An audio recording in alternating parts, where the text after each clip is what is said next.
My name's Adam Scarborough. I'm a long-term civil liberties campaigner, supporter of open rights, member of Liberty, member of Campaign Against Censorship, Big Brother Watch, all of them. I live near Harlow in Essex, West Essex, hilly West Essex. I've lived here for just over 10 years now. I like it very much. I'm a former soldier. I'm also a mental health officer. I've been working as a nurse for over 35 years, which I still do. And I'm interested in not just environmental, physical and psychological health, but societal health. We have to think about society as a whole and maintaining mental health of people. And I don't think we can do that when we have the sort of dystopian take, which is closing down liberty after liberty day by day. Well, I mean, I've seen some statistics from the London Ambulance Brigade that say that they have been to double this year the number of attempted suicides. The actual number of suicides as well has been reported as doubled. Can you just say what you think is causing that? Well, we all know, I mean, I know when I did my psychiatric course that isolation is one of the biggest causes of mental illness. Anyone's read Desmond Morris, zoologist Desmond Morris, Naked Ape, you'll find out there's a thing called anti-explorational behaviour. As human beings, we are social animals. We need company. We're creatures of habit. And when that social side of us is taken away, it has an adverse effect on our behaviour. And may I say that the term social distancing is just one big oxymoron, because there is nothing social about distancing. It's the opposite to being social. And in itself, it's quite a worrying concept to say social distancing. It's almost bringing forward a notion, paradoxically, that being distant is social. So the term in itself is quite cruel, I think. Have you noticed anything in your own work that indicates that people have been being affected badly by these lockdowns and things? Indeed, both amongst staff, prisoners and patients, seeing a very adverse effect on their behaviour, an isolationist agenda. For example, prisoners being prevented, visitors. I won't say too much about that. And also, anyone with any mental illness, a structured day, whether it's depression or whether it's a psychotic illness, a structured day is very, very important to their routine. It's a lifeline. And if that structure is taken away as it is at the moment, particularly, may I say, over Christmas, where I knew someone that worked in National Savings in Glasgow, they get, for example, more calls on Christmas Day than any other day of the year. And that, I think, this year will be quadrupled. And yes, you're quite right in saying that the suicides are going through the roof. There's going to be a lot of coroner's cases in 2021, I feel. And it's not going to get better. War's going to come to an end at some stage, and you're going to go home and you're going to get some freedom. But what we have at the moment is we're almost under siege by our own government. Have you been along to any of these demonstrations? I've been along to, I see it as a duty, and I've been along to virtually everyone since it started, since Piers' first arrest in Hyde Park. And it's impossible, to be quite honest, to not conclude that the police aren't politically motivated, to give the impression, as you rightly just said, that they're dealing with a violent bunch of people. Tony, nothing could be further from the truth. There's professionals, there's doctors. I mean, I never thought I'd see the day that a qualified doctor, this German doctor, was thrown into the back of a meat wagon for the terrible crime of just speaking. I mean, something's wrong when that happens to a society, and I feel that, you either sit back and you take this, or you peacefully demonstrate. There was no aggression from the demonstrators at all. Had the police have not been there, in quite honestly, you do not need the police there. The police are the antagonists. If they weren't there, there would be no trouble at all. It'd be like a peaceful picnic in the park.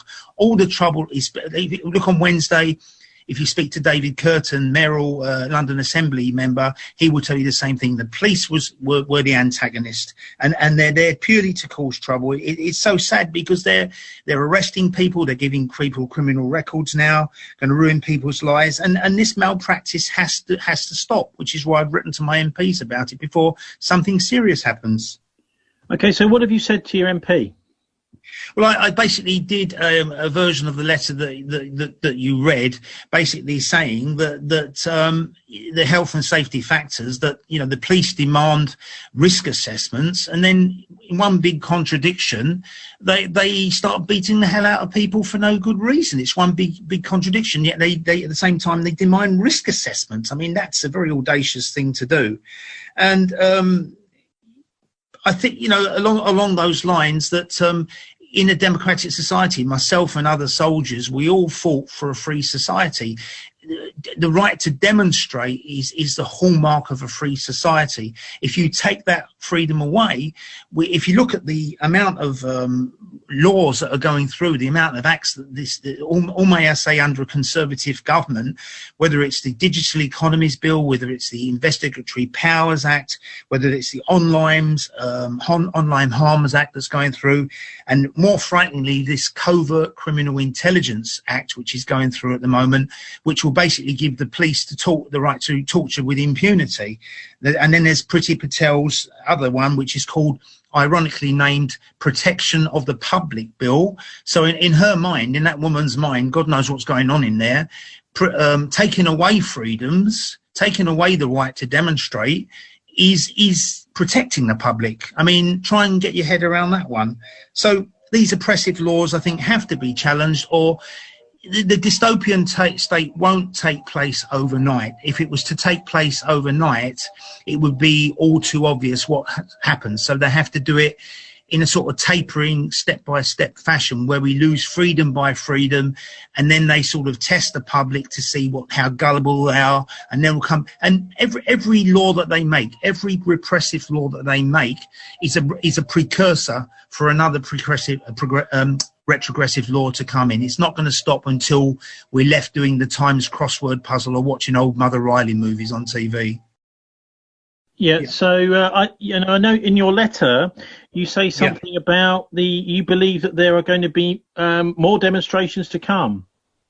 Well, I think because the Prime Minister's not given any indication as when this is going to end. I mean, people now, back in April when it started, they were considering this, it would be over in a few weeks. Now we're coming towards the end of the year. It's now pushing a year since we've had this, since last was it April, March, when it first lockdown happened. And I think inevitably, especially now, people are losing their jobs. I mean, I was walking down the Strand the other day in central London. Every business, including some of the oldest shops in England, are now closed down in one of the richest streets in London, just adjacent to the Savoy Hotel. So when you see people losing things like that, I think the amount of resistance is going to increase. I can't see any other way. So yes, I think you also said. Yeah. I mean, you also said something about you believe that the police are now using military tactics. What do you mean by that? What I mean by that, from what I've seen of the TSG, they're basically like a military wing of the state. When they're attacking, their hands on each shoulders, they make a sort of, I don't know, you could describe it as a sort of monkey noise that they make before they charge into the crowd. And then what I've seen, it was almost like, with all the zeal of military attack on innocent, defenseless people, totally disproportionate to what was going on. And I found it like every other one person, the idea that a policeman is like some sort of Dixon and Doc Green fantasy figure that will cuff you on the shoulder and tell you to go home. They were anything but, and they were big guys, big scary men to the average woman or man who would either put you into the fight or flight syndrome, which either means you stand your ground or you run away. And by running away, they're also using snatch squads as well, which is very, very, very, how can I say, like nonchalantly walking up to you and then making a quick grab for you. This is a very cruel way of grabbing anyone in the vicinity. I've seen that quite a lot. And someone's going to get seriously hurt. I mean, I've seen people knocked unconscious. I've seen people with cranial wounds, very, very bloody. And when you see that, that's when the police start to worry a bit, because, they like the George Floyd thing in America. I counted the minutes he was unconscious for, George Floyd, and they're so used to assaulting people, Tony, that they don't realise that they too can go to coroner's court and they are responsible for their actions. It's not just about following orders. There is a conscience clause. They are responsible for their own actions. No, I know you're also quite concerned about various codes not being adhered to, and you are yourself as a nurse actually surely quite. You know those codes back to front. We've already heard a bit about the Nuremberg Code, the idea that you're not allowed to experiment on people, which it seems quite clearly they are doing now, particularly on the elderly in care homes with this new, almost untested vaccine. But what do you make of the actual codes of ethics for nursing?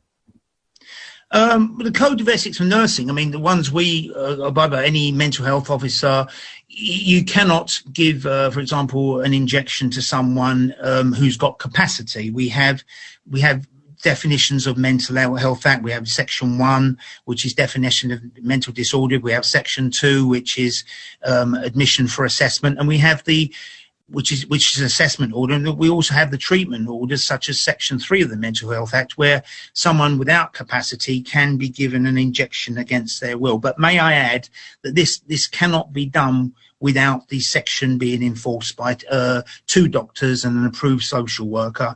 That is very, very rigid. The criteria is quite rigid for that. But when we're talking about a compulsory vaccine, to make that comparison, there's no comparison really, because you're talking about people that have got capacity, and if they won't consent, they won't consent. It's as simple as that. So the Mental Capacity Act specifically states that people without capacity can be subject to treatment orders. They can't without it. What about, as a former military man yourself, seeing these kind of military-style tactics being used by the police? What advice have you got for people that do want to continue peacefully demonstrating? My advice is obviously be safe. If don't break the law if you can. If the government ridiculously, in my opinion, says stay in groups of 3 or 6, try to do that. Although sometimes if the police are running at you, it's very, very difficult to do that. But my advice as well is to keep your distance from police, because you just don't know what they're going to do. They cannot be trusted. Even the solicitor will tell you not to talk to the police. It's sad it has to be that way, because I say they are public servants. But my advice to people is to stay safe and watch the police at all times. The best protection, as any solicitor will tell you, is to use your camera. Photograph that can also be prima facie evidence in court to prove police wrongdoing. The police don't like cameras, which is all the more reason to do them. Not to the point, may I add, of harassing a police officer, but the point of protecting yourself so that it can be used in court. And in a true democracy, a government should be defending the right to demonstrate and defending the right to be critical, because nothing, in my opinion, is beyond criticism. Oh, well, I mean, this, I suppose, is a $64,000 question. Why do you think the Boris Johnson government's doing this? Why do I think we do this? There's a number of theories. I know there's a classical theories, but then there's also, the theory of, or should I say theory, quote, fact of the Great Reset, Mr. von Schwab, or whatever his name is, which also, I believe, Prince Charles, they're talking about. Mr. Schwab said we have to be happy with nothing, and yet, strange enough, one of his supporters is Prince Charles. Try and work that one out. Happy with nothing, That's a theory I'm coming on more to believe, because Mr. von Schwab is there. And if there's no logic in it, if I listen to people like eminent virologists like Dr. John Lee and Professor Gupta, who know everything I learned in biology about viruses peak and they plummet. For example, a virus going through that mast is equivalent to a mouse running through Marble Arch. Viruses are submicroscopic particles that travel on the wind. There's trillions of them carrying in the air as I'm now speaking. If all this is being avoided and this lockdowns go on in perpetually, then people are going to look, I think, for an ulterior motive. Anyone that reads between the lines, watches the UK column, which is what they're very good at, will go and look for an ulterior motive. If this isn't happening for any rational reason, then it must be happening for another reason. And that's what's scary about it. That's the unknown quantity that we're looking at. And will people give in to whatever it is, or I think the jury is out on that one at the moment, because when people are afraid, you can do anything with them. There'll always be certain personality types that will fight back and assert their rights, and there'll be others that will go along with the state, whatever they do. And if people have got friends, relatives that have mental health problems, is there any advice you can give them to help them through this? I think that particularly over the Christmas period, it's anyone you're fond of. It's very important to keep in touch with them, even if it's by a telephone, by an email, on Facebook, or even pop around to see them with their consent. I think that's a very good thing, because I think this Christmas is going to be unlike any other. And again, it's being pushed forward as the new norm. If you look at it this way, there's nothing normal about adversity. Adversity is the antithesis of normality, and I think people must get rid of the idea there's only one norm, and that is the norm that we had before. And to get back to anyone with suicidal tendencies, it's good. A lot of people that commit suicide won't give you any indicators at all. They will just do it. So I think it's good to keep an eye on their behaviour, particularly if they're a lonely person, if they're acting very quietly, walking strange in a world of their own. Keep an eye on them. I think we've all got a moral duty to do that, particularly to the elderly, when we're looking at, and this is another, in my opinion, a cruel aspect to all this, that my own mother died in April and I wasn't allowed to see her before she died. I wasn't even allowed to go there. If anyone's in care homes, I think this is one of the cruelest aspects of all this. You should, even if it's looking through a window and touching them through it, that's one thing. It's ridiculous, I know. But I think maintaining social contact with someone, even if it's with the lifeline of a telephone, is very, very important. This is what we do as nurses. For example, community psychiatric nurses will visit clientele regularly to make sure they're taking their right medication, and also doing regular reports on them, because we are responsible. At the end of the day, I'm responsible for my own. I can end up in coroner's court if something goes wrong. And I think we all have that moral duty to relatives and loved ones outside work. No, it says finish on something positive, because I understand we've just had an announcement about this whole kind of vaccine passport thing. Now, they were talking about this back in March. Bill Gates wanted to do it so that people will get a special passport. Once they've had the vaccine, they're allowed to return to normal. Yeah, well, we just heard Nadeem, I think it's Nadeem Zahawi, they've gone back, although Johnson was adamant earlier this year that we're all going to have this, and now the government has retracted that, saying that for the time being at least, there's not going to be any COVID passport. And I think signing petitions do matter, because everyone that signed the petition against, I think over 300,000 people signed that petition against compulsory COVID passports. That did make a difference, because every one of those signatures is counted by MPs. And if they realised, like Sir Desmond Swayne says, that they're becoming unpopular with their constituents, they're soon going to change their mind. Writing letters and petitions are very, very important. Well, I hate to be so cynical, but they might only change their mind in 4 years' time. Well, this is again, you see, the reason I think one of the most precious things that the British took to America, the English people, was the Bill of Rights, the First Amendment, the Freedom of Expression Amendment. I think we should all have every democracy should have a freedom of expression and a freedom from liability to the government clause. I think every democracy should have it, and that one should be deciding what we do with our own bodies. If our bodies aren't our own, then we don't really live in a free society. And I think free speech needs to be protected by law, and our own bodies need to be our property. Like, for example, before, when you died, you had to give consent to give your body to scientific research. Now it's the other way round. They will use your body without your consent, unless you do sign a clause saying you don't want it. So again, I think that's not exactly ethical. If we're going to be ethical, you should have the right over what's done with your body, and not the state. We're not answering the state.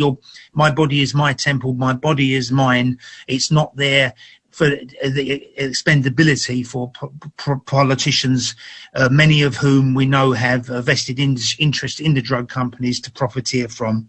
Have you got any particular places you think people can go to get some decent information on what's going on? one, obviously UK column, although they're very, very deep, and the research is brilliant, but it's also very, very complex.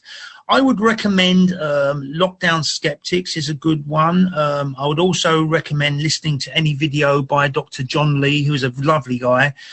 He's not one of these highfalutin doctors. He's a virologist who will speak in language that we understand. I was also recommend possibly reading one or two articles in the Spectator magazine. What else? Anything that keeps you sane. And sometimes it's good to have a little bit of a diversion from the incredible mass audio-visual bombardment we've got on a daily basis of COVID-19 propaganda, is to do something else, mate. Even if it's doing a jigsaw puzzle, playing the piano, doing a hobby, anything that takes your mind off it will be at least a temporary diversion, because it can become very, very overwhelming to the point where that in itself, it can be a self-fulfilling prophecy. It can make you ill. But Dr. John Lee is very, very good, because it shows that there is a voice of sanity out there, and Dr. Lee will tell the truth. You know, he's one of those that puts his head above the parapet.